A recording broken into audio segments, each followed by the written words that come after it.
14% आप हैं और 18% को माई समीकरण बना के वोट लीजिएगा और आप हमसे पूछ रहे हैं कि आपका जाति। हम ही कहे थे पूर्णिया में कि इंडिया को नहीं तो एनडीए को दे दो। कौन है बी टीम? उस दिन पूर्णिया में उनका नकाब हटा तेजस्वी का तो उनके पेशानी पर एनडीए लिखा था। कौम को धोखा देने के लिए कि इसकी नुमाइंदगी अगर करने लगे ये तो फिर मेरा क्या होगा? क्या होगा उसका 14% वाले का? आप सोचिए ना, हम 18% है। संविधान की बात करना सिर्फ मुसलमानों की हित की बात हो गई कब से। ये देश की सुरक्षा, महिलाओं की सुरक्षा की बात करना सिर्फ मुसलमानों की हित की बात कब से हो गई? संविधान के लिए हम जो है तो आवाज उठाते रहेंगे, उठाते रहे हैं और हमारा मौक़िफ़ है संविधान को बचाना। माननीय मोदी जी एक समय कहे थे कि कपड़ा देख के पहचाना जाता है, अब कह रहे हैं कि आरक्षण नहीं देंगे। कभी कहते हैं कि मंगलसूत्र मतलब ले लेंगे, कभी कहते हैं कि भैंस ले लेंगे, कभी कहते हैं कि मकान ले लेंगे। बस हमको जो है ना सिर्फ 2 गधे की फिक्र है। अच्छा, इस बार मोदी लहर नहीं है, बावजूद भारतीय जनता पार्टी कह रही कि 400 पार 400 पार। जैसे गारंटी का गारंटी देते हैं ना मोदी जी, वैसे ही झूठ के सीमा को पार हो गया। जो 400 पार का ये है बस चुनावी जुमला है, इसमें कोई फंसने वाला नहीं है। कि कौन लेके भागा? वही तेजस्वी। अरे हम तो उनके साथ खड़े ही थे, MIM तो तेजस्वी के साथ खड़ी ही थी। उनको क्या जरूरत था खरीदने का? टिकट जांच परख कर दिया है। आप उम्मीद रखिए कि ये जो है तो पलटी मारने वाले लोग में से नहीं है, नहीं भागेंगे। अरे कितना उम्र में पिक्चर और ट्रेलर वो दिखा। अभी तो कोरोना का जो टीका लगा है और न्यूज देखते हैं, टेंशन में रहते हैं कि पता नहीं जो है तो अब ब्रेन स्ट्रोक होगा कि हार्ट। अब सारे लोग ये समझ गए हैं कि भैया अब बच जाना है, अब की बार नहीं चलेगी ये सरकार अब की बार। आप खंजर वाले को नहीं देख रहे हैं कि जो खंजर मार रहा है उसकी तरफ नहीं देख रहे हैं। हम आह करते हैं तो बदनाम हुए जा रहे हैं। क्या आप नहीं जानते हैं कि मोदी जी इस बात को जो है तो झूठ बोले हैं? ये सुप्रीम कोर्ट ने जब मामले को उजागर किया तब मोदी जी सफाई दिए। सही है या गलत है? आप बोलिए। हमारे साथ बात करने के लिए डॉक्टर तनवीर हसन है, जो हाल ही में AIM का दामन थामे हैं। किशनगंज के चुनाव में लगातार सक्रियता बढ़ी रही। बातचीत करेंगे कि बिहार के 11 सीटों पर लड़ने वाली AIM इस लोकसभा चुनाव 2024 में पार्टी की क्या स्थिति है और 2024 के लोकसभा चुनाव में क्या इस बार सत्ता बदलने के आसार हैं। आप तो लगातार चुनाव में लगातार किशनगंज में कैंपेन कर रहे थे, अख्तरुल ईमान साहब के लिए काम आपने किया। आप AIM की तरफ जो रुख किए, उसकी सदस्यता लिए, बिहार में AIM को आप कैसे सांगठनिक रूप से मजबूत करिएगा? चूँकि बिहार में तो राजनीति में जाति है, मजहब भी है और आपके पास तो जाति नहीं है, तो फिर बिहार में कैसे मजबूत करिएगा? देखिए, जो आप बोले कि इधर सदस्यता लिए हैं, ऐसी बात नहीं है। हम बहुत MIM के बहुत पुराने कार्यकर्ता हैं और जहाँ तक आपने सवाल किया कि बिहार में जाति है, तो मेरे बिना सब चली जाती है, समझे ना। 14% आप हैं और 18% को माई समीकरण बना के वोट लीजिएगा और आप हमसे पूछ रहे हैं कि आपका जाति। अरे भैया उनसे पूछिए ना जिसके पास 14% है। हम तो उनसे मजबूत है ना, हम तो 18% वाले हैं। तो हमको मतलब टेंशन है, हम तो उससे ज़्यादा है और हम लड़ा रहे हैं। देखिए सब जाति को दे रहे हैं। लेकिन 18% का वोट आपकी तरफ शिफ्ट कर ले, ये तो बहुत बड़ा चैलेंज है बिहार में ना। बिल्कुल, अभी आपने चुनाव देखा, किशनगंज का हमारी तरफ वोट शिफ्ट है, जहाँ से हम लड़ रहे हैं वहाँ से हमारी तरफ वोट शिफ्ट है। अभी हमने दिया, हमारी पार्टी ने टिकट राणा रंजीत सिंह को शिवहर से, और मतलब कि बहुत अच्छी पकड़ है उनकी। मैंने देखा किशनगंज में हम चुनावी सभा किए, गए वहाँ लोगों से मिले, घर घर मिले, बहुत अच्छा मतलब रिस्पांस है। वहाँ से हम जीत रहे हैं, शिवहर से जीत रहे हैं, हम कई सीट पर लड़ रहे हैं और जो कि हम जीत रहे हैं। हमने वो सभी जाति को देख करके हमारी पार्टी ने टिकट दिया है। लेकिन यहाँ की क्षेत्रीय पार्टी अक्सर कहती है, राजद खासतौर से कहती है कि ये भारतीय जनता पार्टी के लिए काम करती है। इस बात को बिहार के लोगों के लिए विश्वास कैसे पैदा करिएगा? हम ही कहे थे पूर्णिया में कि इंडिया को नहीं तो एनडीए को दे दो। कौन है बी टीम? अरे उस दिन तो उसका जो है ना नकाब सेकुलरिज्म का हट गया और दिखने लगा। जैसे फिरौन को ईमान वाला देखेगा ना तो उसके पेशानी पर काफिर नजर आएगा। इसी तरह उस दिन पूर्णिया में उनका नकाब हटा तेजस्वी का, तो उनके पेशानी पर एनडीए लिखा था, जो उन्होंने कह दिया इंडिया को नहीं तो एनडीए को वोट दो। तो आप क्या बात करते हैं? कहीं से भी आपको अगर वी टीम है तो वही है।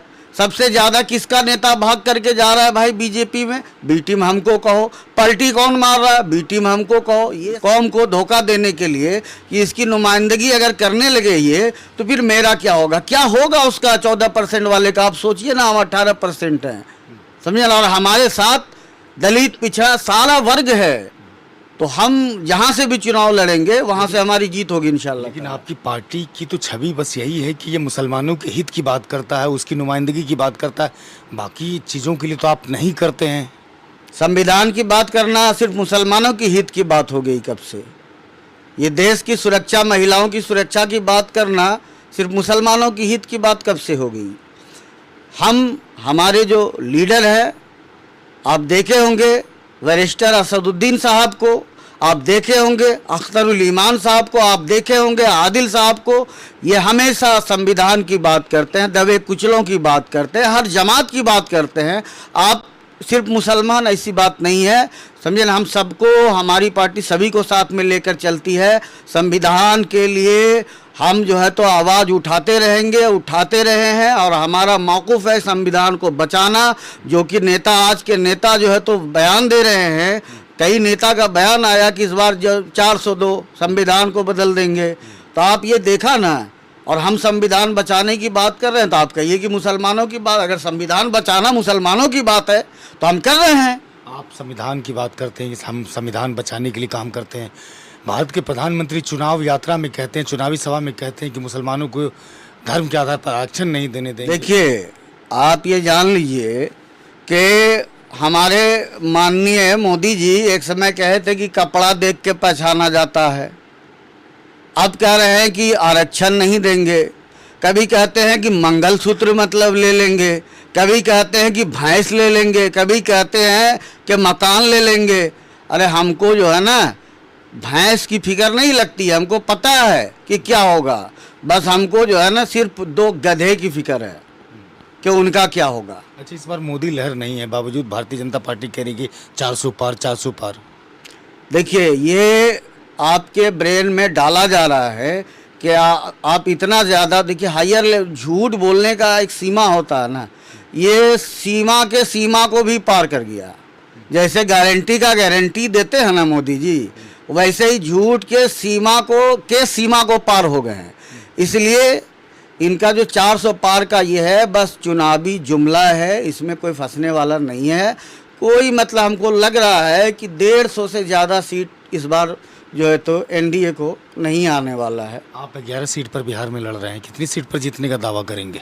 देखिए, हमारा परसेंटेज बहुत अच्छा रहा। आप विधानसभा में देखे, हम जहाँ से लड़े करीब करीब जीते। लेकिन सब तो भाग गए ना। अरे भाग गए, आप ये जान लीजिए कि कौन लेके भागा? वही तेजस्वी। अरे हम तो उनके साथ खड़े ही थे, MIM तो तेजस्वी के साथ खड़ी ही थी, उनको क्या जरूरत था खरीदने का? फिर भाग गया तब? कौन फिर भाग गया? आप 11 सीट पर लड़ रहे हैं, जीत गए इत्तेफाक से, फिर पूरा मुख्यमंत्री भाग जा रहा है। आप ये देख रहे हैं।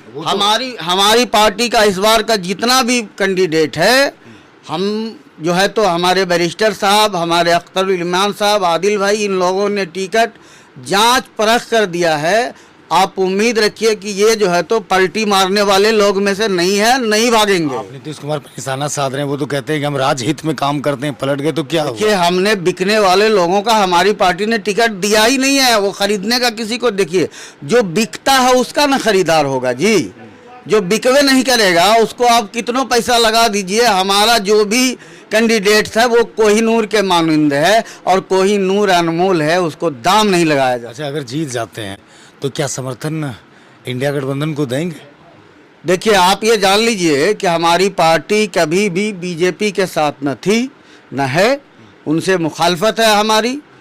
क्योंकि उनका जो आइन है, उनका जो कानून है, उनका जो नक्शे कदम है, उनका जो मैनिफेस्टो है, वो जो है तो हमारे से टकराहट होती है, इसलिए हम तो बीजेपी को कभी हमारी पार्टी सपोर्ट करेगी ही नहीं। और आप जहाँ तक बोल रहे हैं बहुत सारी पार्टियां लड़ रही है भारत में, आप उनको देख लीजिए। अभी ममता बनर्जी साहिबा हैं, वो क्या मतलब कोई गठबंधन से हैं क्या? हमारा जो है शेर असद साहब और दूसरा इम्तियाज़ जलील साहब, अब तीसरा अख्तरुल इमान साहब का तो क्लियर है। मतलब अगर एक दो पहले थे और दहाड़ मारते थे, अब अगर हमारे 9-10 जीत के जाते हैं तो आप देख सकते हैं कि क्या मतलब आलम रहेगा, कितना सुंदर लगेगा कि संविधान बचाने वाले लोग खड़े हो रहे हैं। मोदी की सरकार तीसरी बार बनेगी कि नहीं बनेगी? नहीं, बिल्कुल नहीं बनेगी। कितना अनुमान लगाते हैं आप? अनुमान आप जान लीजिए कि 99% ये हम कहते हैं कि मोदी की सरकार नहीं बनेगी। मोदी का भाषण भी आप देखिए ना, लड़खड़ा रहे हैं। और हम तो कहते हैं कि भाई अब बुजुर्ग हो गए हैं, उनको आराम करने दो। लोगों से भी कहना चाहेंगे। वो तो कह रहे हैं कि हम ट्रेलर अभी दिखाएं, पिक्चर दिखाना, बाकी आप आराम करने भेज रहे हैं मोदी जी को। अरे कितना उम्र में पिक्चर और ट्रेलर वो दिखाएंगे? अरे काम करने का ऊर्जा है मोदी जी। क्या 2047 तक जो है तो जब कह रहे हैं तो कोई उम्र, इंसानी उम्र का भी कोई सीमा है ना। बिना थके हुए वो काम कर रहे हैं लगातार 10 सालों से, आप उसको आराम करने का सजेशन देते हैं? अरे बिना थके हुए काम कर रहे हैं 10 साल में, तो 10 साल में आप देख रहे हैं ना क्या हुआ। नया दिन इससे बेहतर है कि पुराना दिन ही लौटा दो भाई। क्या आपने कर दिया? अभी तो कोरोना का जो टीका लगा है और न्यूज देखते हैं, टेंशन में रहते हैं कि पता नहीं जो है तो अब ब्रेन स्ट्रोक होगा कि हार्ट अटैक। लगवाए हैं? बिल्कुल लगवाए हैं। कोविशील्ड लगवाए? अरे हम भी पड़ गए हैं जुमले की फेर में, समझे ना। हमारी देश की जनता पड़ गई ताली और थाली बजाने में। लेकिन अब सारे लोग ये समझ गए हैं कि भैया अब बच जाना है, अब की बार नहीं चलेगी ये सरकार। अब की बार हम देख लिए, हमको टीका लगा दिया गया। अब कहता है कि भाई टीका जो लगाने से बीमारी हो रहा। आप ताली थाली बजवा दिए लोगों को, लोग समझ चुकी है बात को। मामला रोजगार का होना चाहिए, ना कि मामला जो है तो आप जो है तो ले दे करके धार्मिक की तरफ ले जा रहे हैं, एक धर्म को तरफ खींच करके ले जा रहे हैं। सारा मुद्दा जो है तो भुला दीजिए। तो आप रोजगार की बात कहाँ करते हैं? आप तो खाली हिंदू मुसलमान की बात करते हैं। कौन हिंदू? हम संविधान की बात करते हैं, हम रोजगार की बात करते हैं। आपको कहते हैं हिंदू मुसलमान की। अभी इतना देर में हम कई बार आपको हिंदू मुसलमान ओवैसी साहब तो ज्यादातर उसी को प्रोटेक्ट। नहीं, गलत बात है। ओवैसी साहब से बेहतर तो कोई बोलने वाला नहीं है हिंदुस्तान में लीडर। आप कहते हैं हिंदू मुसलमान की, आप हमको जो है तो खंजर मार दीजिए, हम आह भी करें तो आ कर दिया। आप खंजर वाले को नहीं देख रहे हैं कि जो खंजर मार रहा है उसकी तरफ नहीं देख रहे हैं। हम आह करते हैं तो बदनाम हुए जा रहे हैं हम कि ये देखिए आह निकल गया इसके मुंह से। तो यही बात है, मीडिया वाला आह करने वाले को देख रहे हैं कि ओवैसी आह कर रहे हैं, तो ओवैसी साहब आह कर रहे हैं। अरे खंजर कौन चला रहा है? भागलपुर से कहने लड़े? बिल्कुल भागलपुर से। देखिए हमारा जो था मिशन था कि पहले अख्तरुल ईमान साहब के साथ को देखा जाए, क्योंकि नज़दीक चुनाव था, दूसरा चरण था। यहाँ लड़ते वहाँ लड़ते में जो है तो मामला था कि हम लोग के पास तो आ नहीं रहा है इलेक्ट्रल बॉन्ड का पैसा, तो हम लोग तो भाई जो है तो गरीब पार्टी हैं और हिसाब किताब से चुनाव लड़ते हैं। तो इसीलिए जो है तो पहले दूसरा फेज को देखे अख्तरुल ईमान साहब को। अरे इलेक्टोरल बॉन्ड को आप लोग टारगेट करते हैं। मोदी जी कहते हैं कम से कम ये पता तो चल पा रहा है कि कौन किसने कितना चंदा दिया, पहले तो ये भी पता। अरे भाई सुप्रीम कोर्ट ने कहा, सुप्रीम कोर्ट ने सारा भेद खोल दिया, तब आप बता रहे हैं गिनती, समझे ना। ये सब जो है तो वही कह रहे हैं ना कि जुमलेबाजी को हटा के रखिए। तो एक आदमी को हो गया कि अपने भक्तों का ब्रेन में ये डाल रहा है, ब्रेन वॉश किया हुआ डाल दिया कि चलो भाई तुमको सुप्रीम कोर्ट ने नहीं, हम बता रहे हैं कि ये फ़ायदा हुआ। सुप्रीम आप सारी कुछ जान रहा, पत्रकार अच्छे पत्रकार हैं, क्या आप नहीं जानते हैं कि मोदी जी इस बात को जो है तो झूठ बोले हैं? ये सुप्रीम कोर्ट ने जब मामले को उजागर किया तब मोदी जी सफाई दिए। सही है या गलत है? आप ये जान रहे हैं ना कि मंगलसूत्र, भैंस, घर का मामला जो कहते हैं आधा लेगा, ये गलत है। कि कांग्रेस ने भी कहा था एक समय कि हम चुनाव जीतेंगे, सच्चर कमेटी को लागू कर देंगे। आज भी सच्चर कमेटी है क्या उसके मैनिफेस्टो में? हम ये नहीं कह रहे हैं, हम ये कह रहे हैं कि बस है नुक्ते का फर्क है। कोई जो है तो सीधा सीधा जहर दे रहा है, कोई शहद में जहर।